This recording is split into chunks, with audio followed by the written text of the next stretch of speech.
বাতৰিৰ সৈতে মই অৰূপ মৰাং আৰু পুৱাৰ প্ৰথমটো বাতৰিতে এবাৰ ৰাজ্যৰ লাখ লাখ নিবনুৱালৈ এটা ভাল খবৰ দিব বিচাৰিছো আৰু এই ভাল খবৰটো প্ৰদান কৰিছে ৰাজ্য চৰকাৰৰ ফালৰ পৰা অৰ্থাৎ বহাগ বিহুৰ পূৰ্বে ৰাজ্য চৰকাৰৰ ফালৰ পৰা পুনৰ প্ৰদান কৰা হ'ব ৩৫,০০০ চাকৰি কিন্তু এবাৰ চাকৰি পূৰ্বৰ ধৰণে নহয় এবাৰ নতুনকৈ ইন্টাৰভিউ অৰ্থাৎ সাক্ষাৎকাৰ যিসকলে বহিব তেওঁলোকে নতুন নিয়ম মানিব লাগিব আৰু কি নিয়ম মানিব লাগিব আৰু কেনেকৈ হ'ব এবাৰ ইন্টাৰভিউ তাৰ সম্পৰ্কে জনাব বিচাৰিছো আৰু এই মুহূৰ্তত জনাব বিচাৰিছো বিশেষ খবৰটো এক ডাঙৰ খবৰ পুৱাই ৰাজ্যৰ নিবনুৱালৈ সুখবৰ ৰাজ্যৰ লাখ লাখ নিবনুৱালৈ এই মুহূৰ্তত আহিছে সুখবৰ বহাগ বিহুৰ পূৰ্বে ৩৫,০০০ চাকৰি প্ৰদান কৰাৰ লক্ষ্য ৰাজ্য চৰকাৰ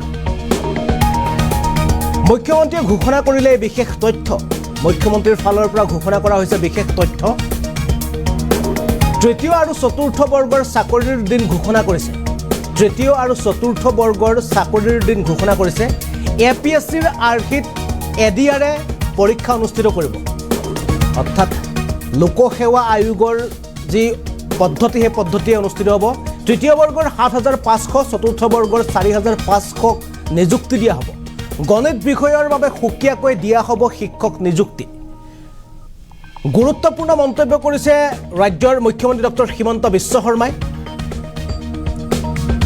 আৰু ৩ অক্টোবৰৰ পৰা অসম আৰক্ষীৰ শাৰীৰিক পৰীক্ষা ৩ অক্টোবৰৰ পৰা অনুষ্ঠিত হ'ব অসম আৰক্ষীৰ শাৰীৰিক পৰীক্ষা আৰক্ষীৰ ৬,৬৩০টা পদৰ পূৰণৰ লক্ষ্য ৰাখিছে ৰাজ্য চৰকাৰে ১৫, ১২ আৰু ১৯ ছেপ্টেম্বৰত অনুষ্ঠিত হ'ব তৃতীয় বৰ্গৰ পৰীক্ষা ৰাজ্যৰ নিবনুৱালৈ এই মুহূৰ্তত আহিছে এটা ভাল খবৰ লাখ লাখ নিবনুৱাৰ বাবে এই মুহূৰ্তত ভাল খবৰ পুৱাই জনাইছে ভাল খবৰটো কিয়নো বহাগ বিহুৰ পূৰ্বে পুনৰ ৰাজ্য চৰকাৰে ৩৫,০০০ নতুনকৈ নিবনুৱাক চাকৰি দিয়াৰ লক্ষ্য ৰাখিছে ৰাজ্য চৰকাৰৰ ফালৰ পৰা মুখ্যমন্ত্ৰীয়ে এই বিশেষ ঘোষণা কৰিছে আৰু মুখ্যমন্ত্ৰীয়ে ঘোষণা কৰিছে যে এইবাৰ যি পৰীক্ষা অনুষ্ঠিত হ'ব এই পৰীক্ষা লোকসেৱা আয়োগৰ পৰীক্ষা যেনেদৰে তেওঁলোকে অনুষ্ঠিত কৰা হয় ঠিক তেনেদৰে অনুষ্ঠিত হ'ব এপিএছচিৰ আৰ্হিত অনুষ্ঠিত হ'ব এডিআৰৰ পৰীক্ষা অৰ্থাৎ আছাম ডাইৰেক্ট ৰিক্ৰুটমেণ্ট আৰু তৃতীয় বৰ্গৰ ৭৫০০ চতুৰ্থ বৰ্গৰ ৪৫০০ পদত নিযুক্তি দিয়া হ'ব ইফালে গণিত বিষয়ৰ বাবে সুকীয়াকৈ শিক্ষক নিযুক্তি দিয়া হ'ব যি গণিত বিষয় আছে তাৰ বাবে সুকীয়াকৈ শিক্ষক নিযুক্তি দিয়া হ'ব গুৰুত্বপূৰ্ণ মন্তব্য কৰিছে মুখ্যমন্ত্ৰী ডক্টৰ হিমন্ত বিশ্ব শৰ্মাই অসম আৰক্ষীৰ যি সাক্ষাৎকাৰ আছে সাক্ষাৎকাৰ কিছুদিনৰ পিছতে আৰম্ভ হ'ব অৰ্থাৎ ৩ অক্টোবৰৰ পৰা অসম আৰক্ষীৰ শাৰীৰিক পৰীক্ষা অসম আৰক্ষীৰ ৬,৬৩০টা পদৰ পূৰণৰ লক্ষ্য ৰাখিছে ৰাজ্য চৰকাৰৰ ফালৰ পৰা ১৫, ১২ আৰু ১৯ ছেপ্টেম্বৰত অনুষ্ঠিত হ'ব তৃতীয় বৰ্গৰ পৰীক্ষা আৰু এই মুহূৰ্তত এই বিষয়টোৰ সম্পৰ্কত মুখ্যমন্ত্ৰীৰ মন্তব্য আছে আমি পুনে আপোনালোকক সেই বিশেষ মন্তব্য শুনাবলৈ চেষ্টা কৰিছোঁ ভাৱমান হৈছোঁ আমি অসম পুলিচত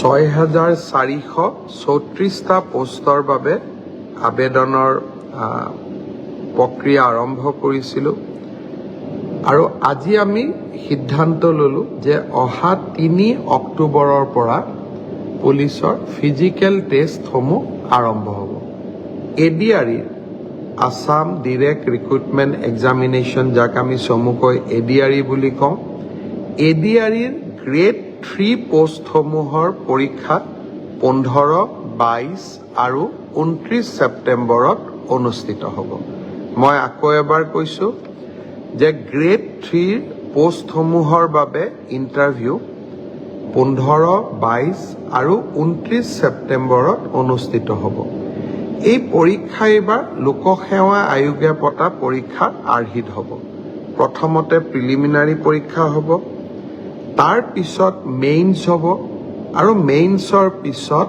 আমি ভাইভা প্ৰক্ৰিয়াৰ মাজেৰে আমি সমগ্ৰ ইণ্টাৰভিউ প্ৰক্ৰিয়াটো সমাপ্ত কৰিম ঠিক সেইধৰণে চতুৰ্থ শ্ৰেণীৰ বাবেও আমি একেটাই ব্যৱস্থা হাতত ল'ম প্ৰথমতে প্ৰিলিমছ তাৰপিছত মেইনছ আৰু তাৰপিছত ভাইভা ভচি গ্ৰেড 4 বা চতুৰ্থ শ্ৰেণীৰ পদৰো প্ৰিলিমছ ২০ আৰু ২৭ অক্টোবৰত অনুষ্ঠিত হ'ব আমাৰ গ্ৰেড 3ত প্ৰায় ৭,৫০০ পোষ্ট আছে আৰু গ্ৰেড 4ত প্ৰায় ৪,৫০০ বা আৰু অলপ 100-200 বেছি ইমানখিনি আমাৰ পোষ্ট খালী হৈ আছে। এটা স্বচ্ছ নিযুক্তি প্ৰক্ৰিয়াৰ মাজেৰে আমি এই পদখিনি পূৰণ কৰিম। এলিমেণ্টাৰী এডুকেশ্যন প্ৰাথমিক শিক্ষা বিভাগৰ শিক্ষকসকলৰ নিযুক্তিৰ প্ৰক্ৰিয়াও খুব সোনকালে আৰম্ভ হ'ব। অৱশ্যে ছেকেণ্ডাৰী এডুকেশ্যনত আমাৰ অকণমান সময় লাগিব, কাৰণ প্ৰথমবাৰৰ বাবে অসমত আমি গ্ৰেজুৱেট টিচাৰ মেথছ বুলি এটা নতুন পদ সৃষ্টি কৰিব খুজিছোঁ। আমাৰ স্কুলবিলাকত, হাইস্কুলবিলাকত ইমান দিনে গ্ৰেজুৱেট টিচাৰ ছায়েন্স আছিলে, মেথছৰ বাবে সুকীয়া শিক্ষক নাছিলে। যোৱা কালি শিক্ষা বিভাগৰ লগত মই বহুত দেৰি বহিছিলোঁ আৰু আমি এটা সিদ্ধান্ত লৈছোঁ যে আমাৰ হাইস্কুলবিলাকত গ্ৰেজুৱেট টিচাৰ মেথছ বুলি এটা সুকীয়া পদ হ'ব লাগে, যাতে গণিতৰ ওপৰত আমি একোজন শিক্ষক নিযুক্তি দিব পাৰোঁ। গণিতৰ শিক্ষক নোহোৱা বাবে আমাৰ স্কুলসমূহত শিক্ষা ব্যৱস্থাত বহুত জটি পৰে। শিক্ষা বিভাগে কেইবা হাজাৰো, বিশেষকৈ প্ৰথম অৱস্থাত প্ৰায় 2000 গণিত শিক্ষকৰ পদ সৃষ্টি কৰিব লাগিব। সেয়েহে মাধ্যমিক শিক্ষকৰ নিযুক্তি প্ৰক্ৰিয়াটো এমাহ বা 2 মাহ পিছত আমি আৰম্ভ কৰিম। সেই হ'লেও মোৰ লক্ষ্য যে এই গোটেই পোষ্টখিনি গ্ৰেড 3ত 7600, গ্ৰেড 4ত 5000, পুলিচত 6434, এলিমেণ্টাৰী এডুকেশ্যনত 5550 গৰাকী শিক্ষক, ছেকেণ্ডাৰী এডুকেশ্যনতো প্ৰায় 8000 শিক্ষক, এই গোটেই অৰ্থাৎ প্ৰায় 35000 নিযুক্তি আমি মাৰ্চ মাহ বা এপ্ৰিল, বিশেষকৈ বহাগ বিহুৰ আগতে আমি শেষ কৰিব খুজিছোঁ। ছাত্ৰ ছাত্ৰীসকল, যুৱক যুৱতীসকল, নিকা নিযুক্তি মোৰ দায়বদ্ধতা আছিল। বহু সময়ত বহুতে কয় যে মেৰিটত নিযুক্তি পাইছোঁ, চৰকাৰক কিয় খাতিৰ কৰিব লাগে। পংকিলতাৰ দিনত ৰাজনৈতিক দৃষ্টিৰ পৰা আঁতৰি মেধাৰ ভিত্তিত নিযুক্তি দিয়া সিদ্ধান্তই ৰাজনৈতিকভাৱে আমাক ক'ৰবাত বহুত ক্ষতি কৰে। আনকি আমাৰ দলৰ মানুহবিলাকো বা আমাৰ দলৰ কাৰ্যকৰ্তাবিলাকো কেতিয়াবা মন বেয়া কৰে যে আমি দল কৰোঁ কিন্তু চাকৰি আমি নাপাওঁ। তথাপিতো মেৰিটত নিযুক্তি দিয়া মোৰ এক দায়বদ্ধতা আছিল আৰু সেই দায়বদ্ধতা পালন কৰাৰ বাবে মই আকৌ এবাৰ সাজু হৈছোঁ। বহুদিন অসমত বহু ধৰণে নিযুক্তি হৈছিল, কিন্তু মেধাৰ ওপৰত নিযুক্তি এনেকৈ কেতিয়াও হোৱা নাছিল।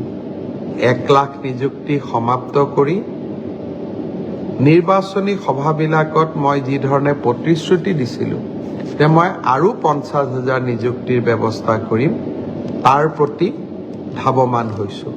আজিৰ পৰা সেই প্ৰক্ৰিয়া আৰম্ভ হ'ল। সকলোকে বহুত শুভেচ্ছা জনাইছোঁ। ভালকৈ আমি অসম পুলিচত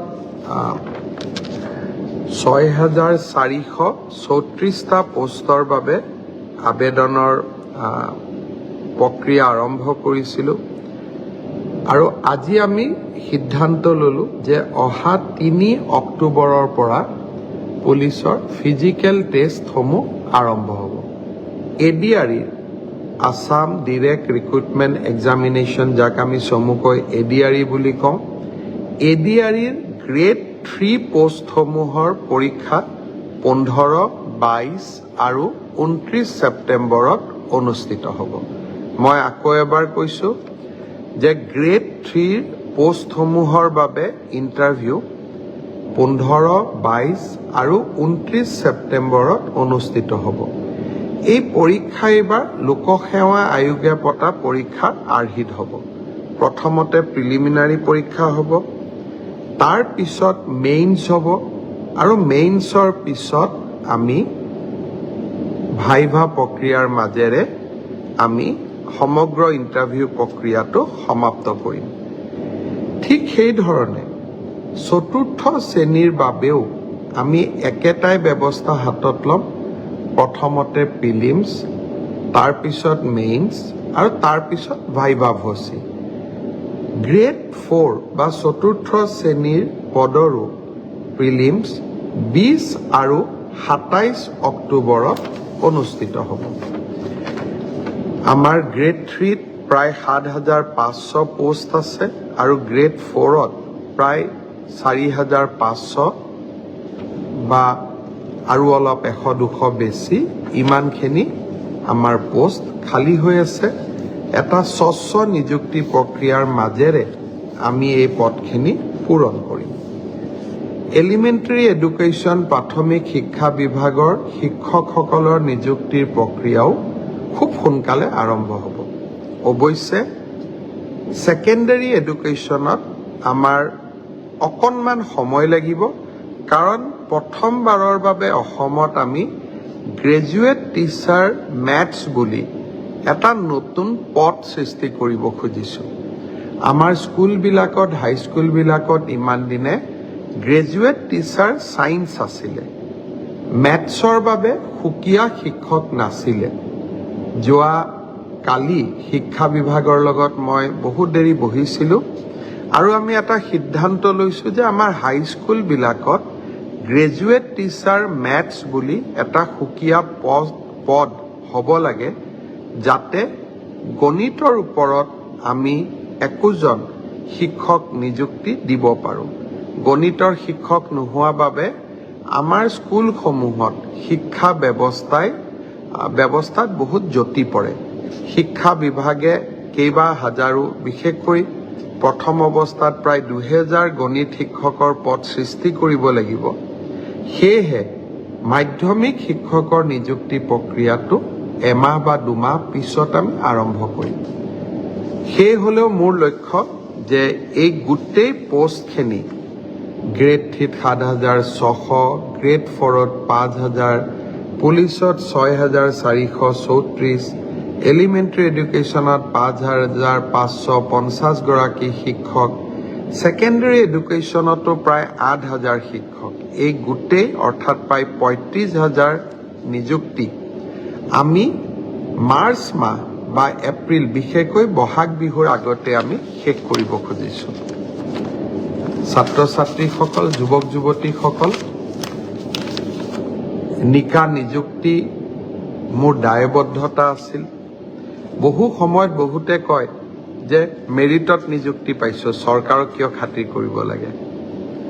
পংকিলতাৰ দিনত ৰাজনৈতিক দৃষ্টিৰ পৰা আঁতৰি মেধাৰ ভিত্তিত নিযুক্তি দিয়া সিদ্ধান্তই ৰাজনৈতিকভাৱে আমাক ক'ৰবাত বহুত ক্ষতি কৰে। আনকি আমাৰ দলৰ মানুহবিলাকো বা আমাৰ দলৰ কাৰ্যকৰ্তাবিলাকো কেতিয়াবা মন বেয়া কৰে যে আমি দল কৰোঁ কিন্তু চাকৰি আমি নাপাওঁ। তথাপিতো মেৰিটত নিযুক্তি দিয়া মোৰ এক দায়বদ্ধতা আছে আৰু সেই দায়বদ্ধতা পালন কৰাৰ বাবে মই আকৌ এবাৰ সাজু হৈছোঁ। বহুদিন অসমত বহু ধৰণে নিযুক্তি হৈছিল, কিন্তু মেধাৰ ওপৰত নিযুক্তি এনেকৈ কেতিয়াও হোৱা নাছিল। 1 লাখ নিযুক্তি সমাপ্ত কৰি নিৰ্বাচনী সভাবিলাকত মই যি ধৰণে প্ৰতিশ্ৰুতি দিছিলোঁ যে মই আৰু 50,000 নিযুক্তিৰ ব্যৱস্থা কৰিম, তাৰ প্ৰতি ধাৱমান হৈছোঁ।